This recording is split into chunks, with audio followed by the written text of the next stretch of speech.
जय श्री राधे दोस्तों, केपी की वाणी चैनल में आपका स्वागत है। माता रानी का आशीर्वाद पाने हेतु कमेंट में जय माता दी अवश्य लिखें।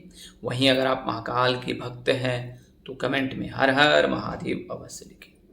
यकीन जानिए, माता रानी संग महादेव की कृपा आप पर और आपके पूरे परिवार पर अवश्य बरसेंगी और आप सब परिवार स्वस्थ एवं सुखी रहेंगे।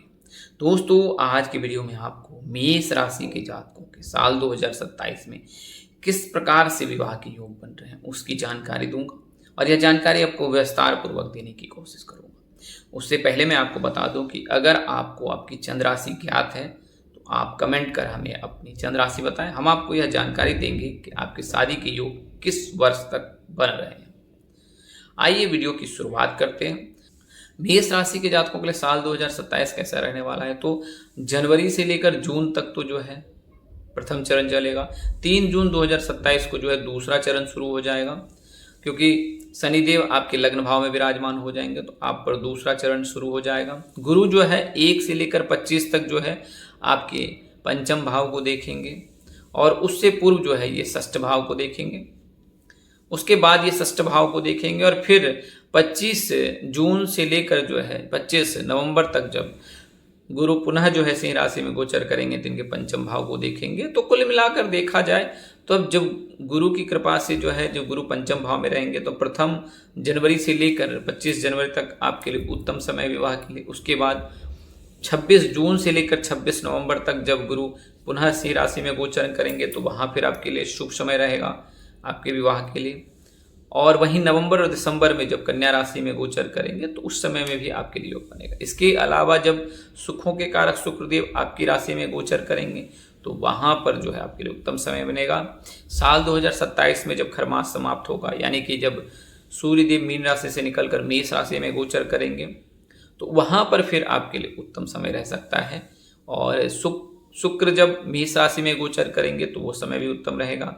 शुक्र जब तुला राशि में गोचर करेंगे तो वो भी समय उत्तम रहेगा। बुध जब तुला राशि में गोचर करेंगे तो आपके जो है विवाह भाव को देखेंगे तो वहाँ भी आपके लिए उत्तम समय रहेगा। और बुध जब मेष लग्न में ही आएंगे तो वहाँ पर भी आपकी वाणी में मधुरता आएगी और इस वजह से आपके रिश्ते बन सकते हैं। तो कुल मिलाकर ग्रहों की स्थिति ऐसी है कि गुरु की कृपा आप पर साल 2027 में पूर्ण वर्ष तक रहेगी। इसके अलावा शुक्रदेव जब तुला राशि में आएंगे और लग्न में आएंगे तो भी लाभ मिलेगा। बुध जब लग्न में आएंगे तुला में आएंगे तो भी लाभ मिल सकता है। शनिदेव आपके लग्न भाव में विराजमान रहेंगे। इसके अलावा राहु जो है आपके करियर भाव को देखेंगे, यानी 10वें भाव में विराजमान रहेंगे, क्योंकि 5 दिसंबर को ही 2026 में जो है राहु गोचर कर जाएंगे मकर राशि में और यहाँ से फिर कुंभ राशि के जो है 12वें भाव को देखेंगे और मीन राशि के 11वें भाव को देखेंगे और मेष राशि के 10वें भाव को देखेंगे, यानी करियर भाव को देखेंगे। तो राहु भी आपके जीवन में व्यापक बदलाव ला सकता है साल 2027 में, खासकर करियर और बिजनेस को लेकर। तो आपको सावधान रहने की भी जरूरत है। अचानक से लाभ भी हो सकता है और अचानक से हानि भी हो सकती है, तो इसके लिए आप प्रिपेयर रहें। आइए अब इसके बारे में विस्तार से जानते हैं। विवाह के लिए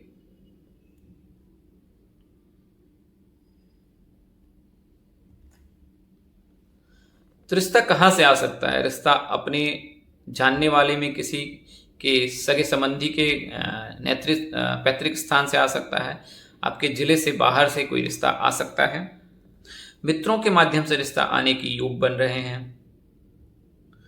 अगर कोई ऑफिस कनेक्शन है जहाँ पर आपके और आपके पार्टनर के बीच कोई मित्रवत संबंध है तो वहाँ से भी आपको पार्टनर से भी आपको विवाह का ऑफर आ सकता है।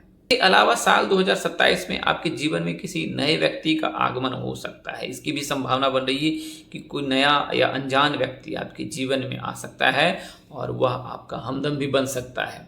तो कुछ इस प्रकार से रहेगा कि रिश्तेदार के माध्यम से, सोशल मीडिया के माध्यम से, ऑफिस कनेक्शन के, मित्रों के माध्यम से ये मोड हैं जहाँ से आपके लिए रिश्ते आने के योग हैं और इस दौरान आपके विवाह के योग बनेंगे। अब बात करते हैं विवाह के लिए जो है उत्तम समय साल 2027 में क्या क्या रहने वाला है। तो जनवरी का महीना आपके लिए उत्तम रहने वाला है। इसके अलावा अप्रैल में जब सूर्य मीन राशि से निकलकर मेष राशि में गोचर करेंगे और इसी समय में शुक्र भी जो है मेष राशि में गोचर करेंगे तो वहाँ पर भी आपके लिए उत्तम समय है। जब शुक्र जो है तुला राशि में गोचर करेंगे साल 2027 के अंत में तो वहाँ भी योग बनेंगे।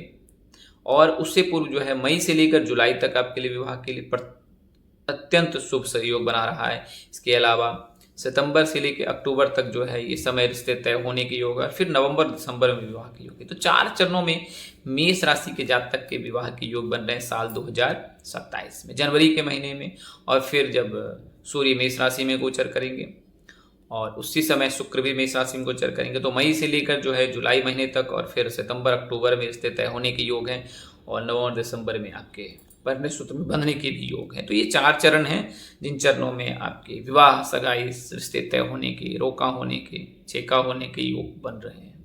रिश्ता किस दिशा से आ सकता है? तो रिश्ता के आने के जो योग है दक्षिण और पूर्व का दिशा आपके लिए अनुकूल है। इन दोनों दिशाओं से ही आपके लिए रिश्ते आने के योग बन रहे हैं। जीवन साथी यानी कि जो ससुराल कितनी दूरी पर होगा, तो अधिकतम 100 किलोमीटर की दूरी और न्यूनतम जो है 20 से लेकर जो है 80 किलोमीटर की दूरी है आपके ससुराल की।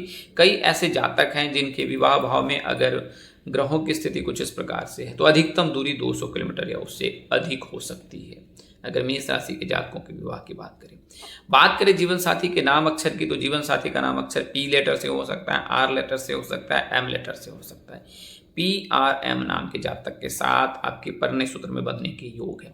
अगर आप इन नामों में से किसी एक नाम के साथ जो है रिलेशनशिप में है और आप प्रेम प्रसंग को प्रेम विवाह में तब्दील करना चाहते हैं, यानी कि आप लव मैरिज करना चाहते हैं, तो आपको इसमें सफलता मिलेगी। आप अपने माता पिता से बात करें, अपने घर वाले से बात करें, अपने पार्टनर से बात करें, पार्टनर को अपने माता पिता से बात करने की सलाह दें, आपको अवश्य ही इसमें सफलता मिलेगी। यानी कि मेष राशि के जातक के साल 2027 में लव मैरिज के भी योग बन रहे हैं। जीवन साथी कैसा हो सकता है? तो चूंकि आप गुस्से के तेज हैं और उग्र भी हैं, गुस्सा जल्द आता है, आप वाक्य कटु भी हैं, इस वजह से जो है आपके और आपके जीवन साथी के मध्य जो है इस प्रकार के अगर दोनों में ये गुण पाए जाएंगे तो जीवन जीना आसान नहीं रहेगा। तो ऐसी स्थिति में आपका जो होने वाला जीवन साथी आपके विपरीत होगा। वो शांत होगा, सुशील होगा और समझदार भी होगा, साथ में उसमें सहन शक्ति अधिक हो सकती है। वो जो जीवन साथी होगा आपको राह दिखाने वाला होगा, सही और गलत में सही फैसले लेने के लिए जो है आपको मार्ग प्रशस्त करेगा। तो ये सारे उनमें गुण देखने को मिलेंगे। बातचीत में निपुण होगा, समझदार भी होगा और व्यवहारिक भी होगा। देखने सुनने में वो आकर्षक होगा, नए नक्श आकर्षक होंगे। अपनी पर्सनालिटी को लेकर वो बेहद सजग होगा कि उनमें ये सारे गुण देखने को मिल सकते। लेकिन निर्णय लेने की क्षमता में आपके जीवन साथी जो है वो समय ले सकते हैं, वो बड़ा पॉज ले सकते हैं। कोई भी फैसला सुनाने से पहले या कुछ भी निर्णय लेने से पहले वो बड़ा पॉज ले सकता है और बहुत गंभीर सोच विचार के बाद ही वो फैसला लेगा। और इससे जो है आप के रिश्ते में भी दूरियां बढ़ सकती हैं, लेकिन आपको उनके फैसलों पर विश्वास करना है। आप अगर इसमें सफल होते हैं तो आपका रिश्ता बहुत कामयाब होगा। साल 2027 में जो जब आपके विवाह के योग बनेंगे तो आपका जीवन साथी नौकरी करने वाला होगा या बिजनेस करने वाला होगा। इसकी क्या संभावना है? तो इसमें जो जॉब के सेक्टर हैं, किन सेक्टर में आपका जो जीवन साथी हो सकता है, तो प्राइवेट कंपनी हो सकता है, कॉर्पोरेट सेक्टर हो सकता है, मैनेजमेंट है, बैंकिंग है, सेल्स और मार्केटिंग है, शिक्षा है, फैशन है, ब्यूटी है, डिज़ाइन है और मीडिया है। ये सारे संस्थान हैं जिनमें से किसी एक संस्थान में आपका जीवन साथी कार्यरत हो सकता है। शिक्षा, बैंकिंग है, मैनेजमेंट है, ब्यूटी प्रोडक्ट्स है, इसके अलावा प्राइवेट सेक्टर है, सेल्स और मार्केटिंग, ये सारे सेक्टर हैं इनमें से किसी एक सेक्टर में आपके जीवन साथी के होने के योग है। वहीं बात करें अगर बिजनेस की, तो बिजनेस विरासत से मिल सकती है, क्योंकि मेष राशि के जातक में जो है मेष राशि के जातक में जो लीडर के गुण पाए जाते हैं और इनमें सूर्य उच्च के होते हैं, तो ये बिजनेस करने में सफल होते हैं। और अगर इनको विरासत से कोई व्यापार मिलता है तो ये उसमें और अधिक सफल होते हैं। तो मेष राशि के जातक के लिए उत्तम समय रहेगा साल 2027 कुल मिलाकर, लेकिन 7.5 का दूसरा चरण चलेगा, तो आपको इसका भी ध्यान रखना है। क्या पुराना प्यार वापस आ सकता है साल 2027 में? इसकी संभावना अधिक है कि जहां रिश्ते टूट गए थे, बिखर गए थे, रुक गए थे और आप फैसले लेने में असमर्थ थे, वहां पर उस रिश्ते के पुनः आपके जीवन में आने के योग बन रहे हैं। दोबारा से एक नए जीवन की आप शुरुआत कर सकते हैं आप अपने जीवन साथी के साथ। किसी वजह से आपके बीच में गलतफहमी पैदा हुई थी, वो गलतफहमी दूर हो सकती है, या आप दोनों के मन में एक दूसरे को क्षमा करने की भावना पैदा हो सकती है। और यह आपके लिए उत्तम रहेगा कि आप उस रिश्ते को और आगे ले जाएं और अगर आप उस रिश्ते को परिणय सूत्र में तब्दील करने में सफल होते हैं तो आपके लिए उत्तम रहेगा।